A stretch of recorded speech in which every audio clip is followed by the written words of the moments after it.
सब्र एक ऐसी अजीम सिफत है जो इंसान को मुश्किलात और आजमाइशों का सामना करने की ताकत फराहम करती है। सब्र की ताकत इंसान को ज़िंदगी के निशेब व फराज में मजबूत बनाती है और इसे मायूसी, गम और दुख के आलम में साबित कदम रहने में मदद देती है। सब्र की बदौलत इंसान न सिर्फ अपनी मुश्किलात को बेहतर तरीके से बर्दाश्त कर सकता है, बल्कि वो वक्त के साथ साथ उन मुश्किलात का हल भी तलाश कर लेता है। सब्र का मतलब ये नहीं कि इंसान हालात के सामने हथियार डाल दे, बल्कि ये एक मुस्बत रवैया है जो इंसान को मुश्किलात के बावजूद अपनी मंजिल की तरफ बढ़ने का हौसला देता है। इस्लाम में सब्र को बहुत बुलंद मकाम दिया गया है। कुरान पाक और अहादीस में सब्र करने वालों के लिए बेशुमार इनामात का वदा किया गया है।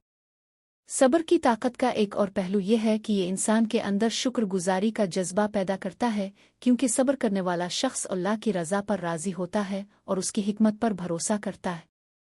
सब्र की ताकत का एक अमली पहलू ये भी है कि ये इंसान को फौरी रद्द अमल देने से बचाता है, जो कि अक्सर औकात नापसंदीदा नताइज का सबब बन सकता है।